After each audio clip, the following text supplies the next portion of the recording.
So you're thinking about running, but not sure how to take the first step. My name is Brian Patterson, and I'm here to help. Welcome to Brian's Rompod.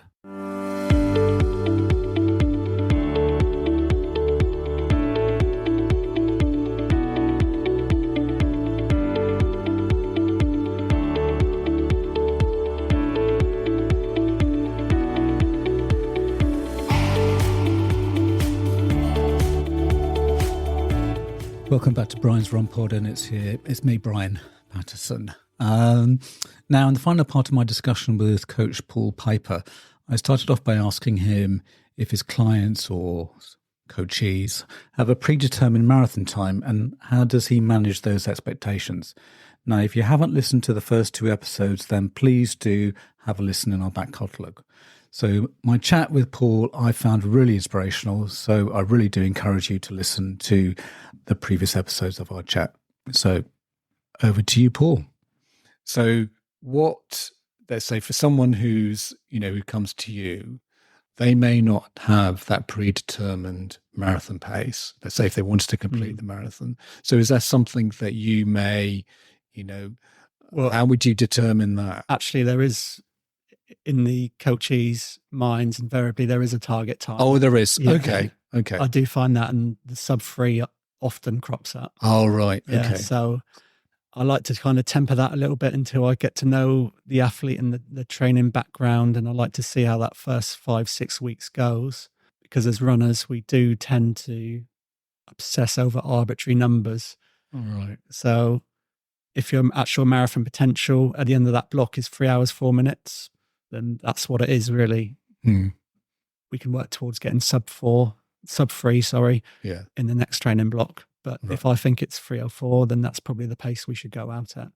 But choosing your build-up races within a training block, as we touched on earlier, is absolutely key. And the half marathon is a pretty good indicator, all things being equal, i.e. if you've got a hilly, hot half marathon that you're doing a build-up, then you've got to weigh that off against how much that's impacted you. But if you can pick a flat, fast half marathon, then you can judge your marathon accordingly, really. And that's a good indicator a month to 5 weeks out, for sure. So majority of the people who come to you are really looking, let's say, either sub-3 or maybe between 3 to 3:30. I've got everyone from just under sub-4 to sub-2:30. Okay, so you've got some sub-4s, yeah.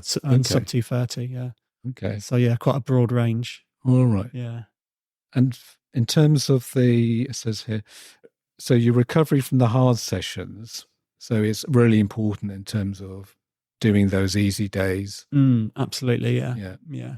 Depending on the experience of the runner, there will obviously be complete rest days as well.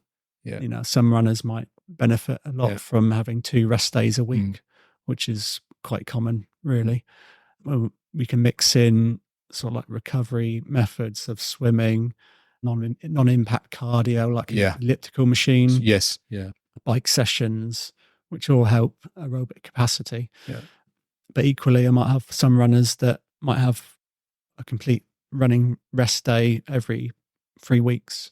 So, like I said before, it's such a broad range of sort of ability, really. Yeah.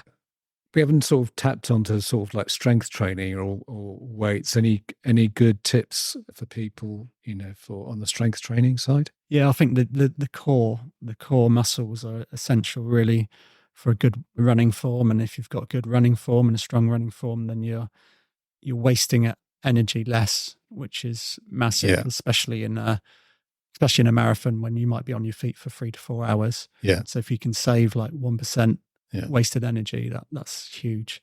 Yeah. So exercises, and these are all things that you can do at home in front of the telly. You don't need to go to the gym. Hip bridges are good.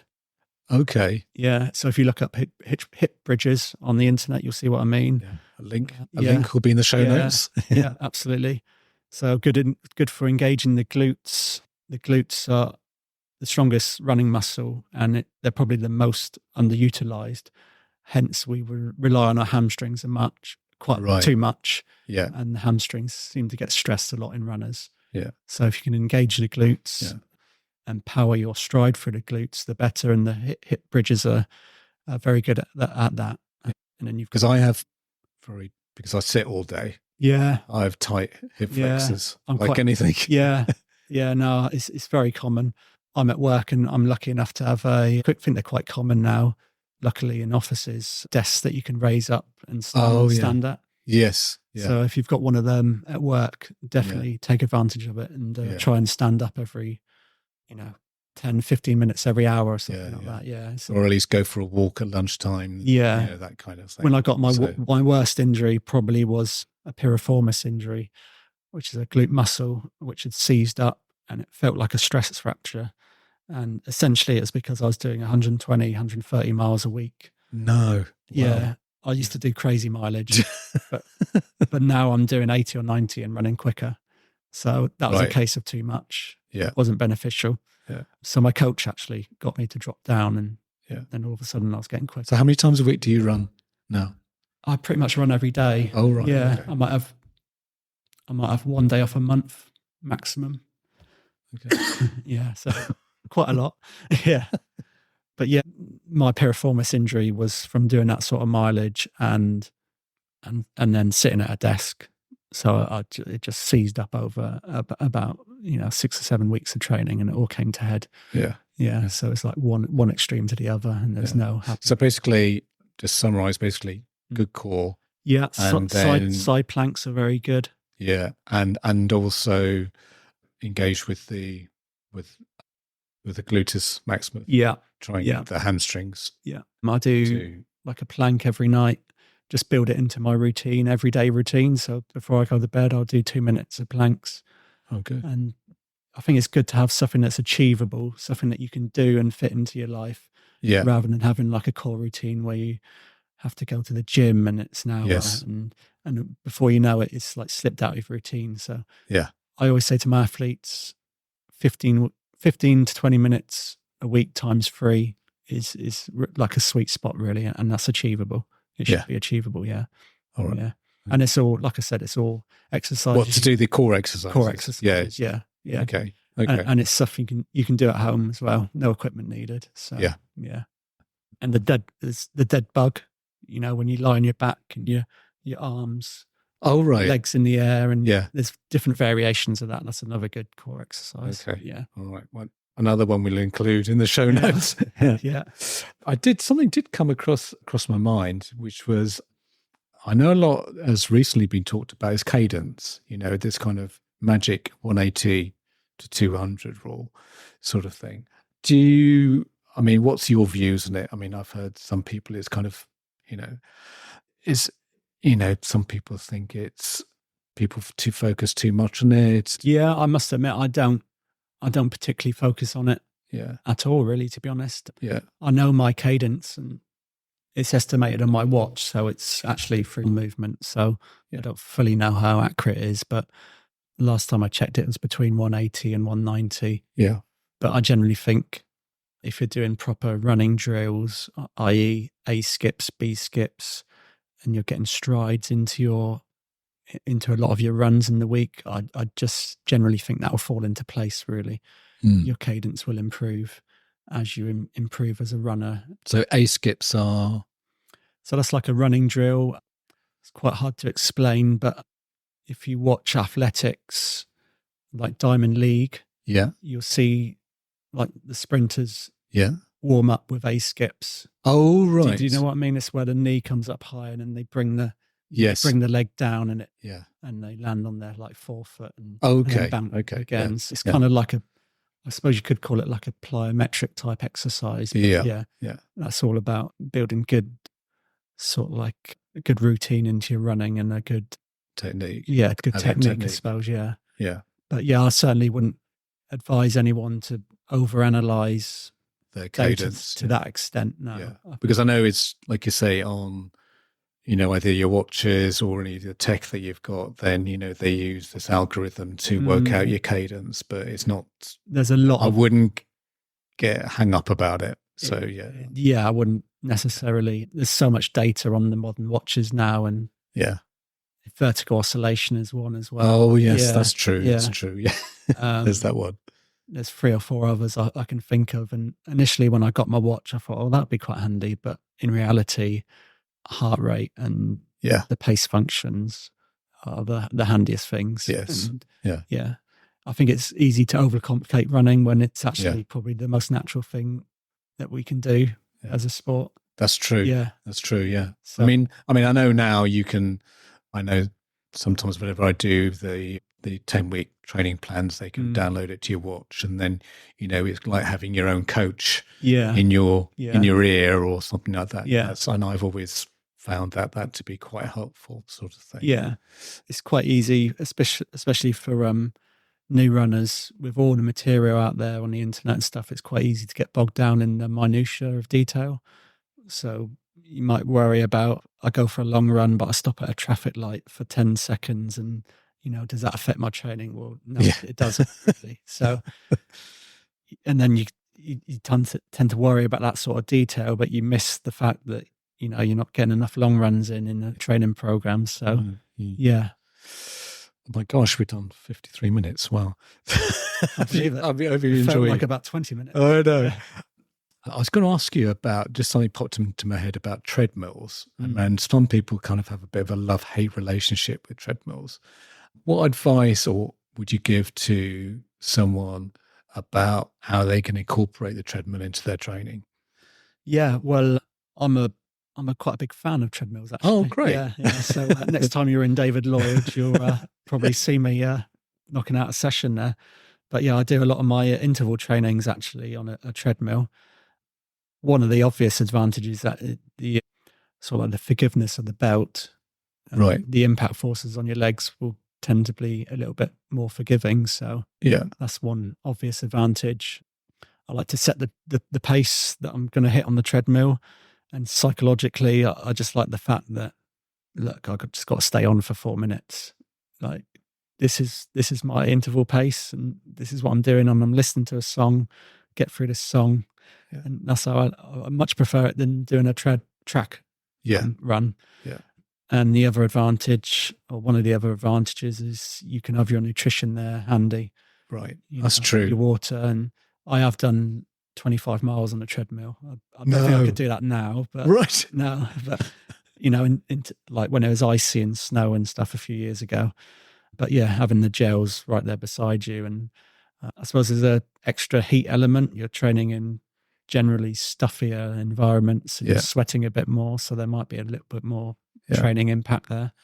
And I always thought that with the sorry to interrupt, but basically the advantages with the treadmill, although you're able to gauge a pace quite easily. Yeah. Although I know it's kind of, some people would argue it's kind of artificial running to a certain extent. I don't know. Slightly. Yeah. I mean, the negative side, maybe it's slightly different biomechanics. Yes. Yeah. I think it loads your quads up a little bit more and your hamstrings a little bit less. The general rule is, and obviously there's no air resistance because you're not going anywhere. So and that's where the 1% on the treadmill, the idea of that is then it mimics being outside with air resistance. So okay, yeah. Oh, I didn't think about that because I do put it on 1%, but I don't think about that it's the air resistance as well. Yeah. Yeah, which can be quite a big, especially, and obviously the faster you are, the more impact that air resistance is. Yes. So for the top elite runners, being on a treadmill, you maybe could argue 1.5%, but certainly 1%. But do you think going outside, your incline is going to vary, isn't it? So it's sometimes it may be 0.5, 1, whatever. I mean, so I don't know, depending on the roads wherever you are, and that's the other probably slight disadvantage with the treadmill. I mean, you can go between the percentages, but it's extremely monotonous on your limbs, and you can get into the realms of like monotony injury where you're just stressing one muscle continuously for hours and hours. And I might have fell foul of that previously with a couple injuries that I had. But another advantage is I do like, I can build in like a swim after straight away in the gym, or a sauna, or go to the plunge pool, and I'm straight into that recovery mode. Yeah. Yes. Yeah. Which is really helpful. I think that's really benefited me in the last year or two, actually. Yeah. Yeah. I mean, yeah, I think that's, if you do have a gym which has a pool or whatever, having that swim afterwards, I think is really... I alternate between the plunge pool and the sauna, and just getting that heat and cold. And I do think my muscles have recovered a little bit better. Yeah. Even though I'm not getting any younger. But what's the, I've always wanted to ask this, what are the benefits of let's say for a runner, of the plunge pool? Is that supposed to have something to do with the capillaries or something like that? I can't remember. I'm not 100% sure. Okay. But I know I can only manage about a minute time. Some people are doing like 5 minutes. So yeah, because I know there was a big thing about going to plunge pools. I mean, and help it's that big recovery. At the moment, and you see people are buying like ice baths. That's right. Yeah. Like cold water therapy. Yeah, I guess it's the muscle contraction. Yes, and then when you're not in there, the muscles contract out again, I suppose. But I'd have to look at that more closely. But from a personal standpoint, I can because you do see. I remember seeing something Usain Bolt, and then him, one of his trainers were putting ice in the bath, so sort of recovery. So it's been around for a long time. So I'd imagine there's definitely some benefit. Some benefits, Great. My gosh. Last question before we go. No doubt we may get you back on again. I'd love to come back. Yeah, absolutely. Now, I just wanted to ask, and sometimes I do ask as well, I mean, have you met any of your heroes in terms of running heroes? Yeah. In the last Great North Run, which was September, I lined up pretty much right next to Mo Farah. Oh, right. In his last professional race, which was on television. And so that was quite amazing, actually. And I saw it beforehand and just took a quick selfie and stuff. But, if he took one selfie that day, he probably had 10,000. Yeah. He didn't spend any time with anyone, but he's perfectly nice. And of course, he's fairly local to around here. Yes. So, complete idol to me. And, obviously 2012, when he properly broke onto the scene, was roughly when I properly got into running, really. Right. So, I doubt we'll ever see a more successful British long distance runner, to have won 4 gold medals on the track is, I mean, I doubt that will happen again. I mean, that was, I don't know, what was it? Was it Super Thursday, or I can't remember what it was, but Super Sunday. Sunday, that's right. I remember it very Rutherford. Very clearly. Jessica Annis, that's right. So that was pretty amazing to be stood next to him, pretty much. Yeah, it was on TV and everything. It was brilliant. And I met Shalane Flanagan and Ryan Hall, who at the time, I think they were both American marathon record holders. Met them at Boston and had a nice photograph of them, and they were really, really, really pleasant. Yeah. And I think the photo on my Power of 10 profile is still with them. So that was a nice photo. Yeah, nice to meet them. You got any coaches that you kind of admire? So, any one particular coaching style that you've in mind, or has it, because the like you said earlier, the guy who coached you, I think, has kind of inspired you and used his principles as the biggest influence on me has been David, for sure. Yeah. His coaching style, his knowledge, it's sort of like no nonsense coaching. It's like straight to the point. No fluff or anything like that. And if he said anything, it was of value. Yeah. Right. So he was exceedingly good coach. Yeah. And we're still in contact to this day. Okay. So after my recent PB, he sent me a nice email, which was nice, even though he hasn't coached me for a year and a half. He's still taken interest in. So, and do you feel that you're sort of not only, you're learning as an athlete, but also you're learning in terms of being a coach to other people? And do you feel that's kind of really, running has helped you develop that way? So I think so, definitely. I'm always, just before, earlier in the day, I was listening to other podcasts. There's a few other good running podcasts. And I'm always on social media and looking at latest research studies, and it's always evolving, especially with the new carbon shoes come onto the scene. That's changed running in the last 5 years, pretty much, completely. I don't know if you've tried them. No, I haven't tried them. It's been completely groundbreaking. So the sport's evolving all the time, and you've really got to keep up with your knowledge for sure. Yeah, it's always about marginal gains, and yes, I think that the shoes have been easily a 3-4%, which is huge, really. Yeah. Oh, that's fantastic. So, but in terms of you communicating with your coachees, do you feel that you're kind of getting better and better in terms of giving them better training plans or giving them better advice? Did you feel that that's kind of improved over the years? I think so. As you build up experience, you're bound to pick up new ideas and new ways of approaching topics of runners that might not be popular. So, it's a relationship with an athlete is an experiment of one. So you can't translate one approach to another person. Yes. So of course, that's quite a good a training method. Just personalities, and some runners might like a lot of impact, a lot of sort of like touch points within their training plan, and some coaches probably wouldn't get in contact with you for 2 or 3 weeks unless you contact them. Yeah. And some coaches, like every other day, would like contact, which is fine. Yeah. But so it varies massively. Yeah. There's no sort of like one size fits all way of doing it at all. And that's what makes, coaching sort of so unique, and, you get so much out of it. There's a lot of intuition involved as well. And I think you build that level of intuition when you build your experience as a coachee, which, like a standard app, is like a standard sort of like algorithm based towards target times. But when you're actually being coached by someone, it's more personal, delving into like sometimes decades of knowledge and intuition and experience of dealing with people. That's right.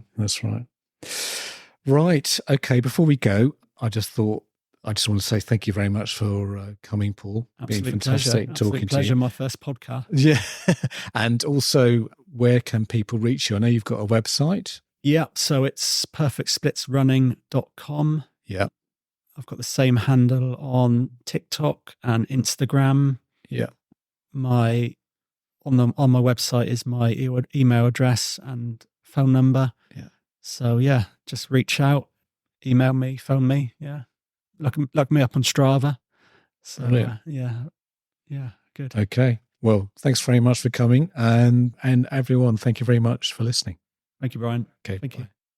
And that's a wrap for another exhilarating episode of Brian's Rompod. Thanks for tuning in, folks. As always, we've got your back with all things running. And next week, get ready for some awesome beginner hints and tips to kickstart your running journey. Oh, and before we sign off, exciting news. We're now available on YouTube. So whether you're pounding the pavement or chilling at home, you can catch us there too. Hey, if you want to keep up with the latest updates, behind the scenes fun, and even some exclusive content, make sure to follow me on social media. You can find me on Twitter, or should I say X, at Brian's Rompod. We've also just launched a shiny new Facebook page. Simply search for Brian's Rompod and give us a like. And don't forget to hop on over to Instagram, where you can catch all our visual adventures at Brian's Rompod. For those of you who love diving deep into the episodes, head over to our website, www.briansrompod.co.uk, and there you'll find detailed show notes, handy chapter markers, make it too easy to navigate through our favourite discussions. Please leave a review, as it will always help others find this podcast. Music is by Happy Days by Stock Audio, not forgetting artwork by Alice Patterson. Till next week, thanks again for listening.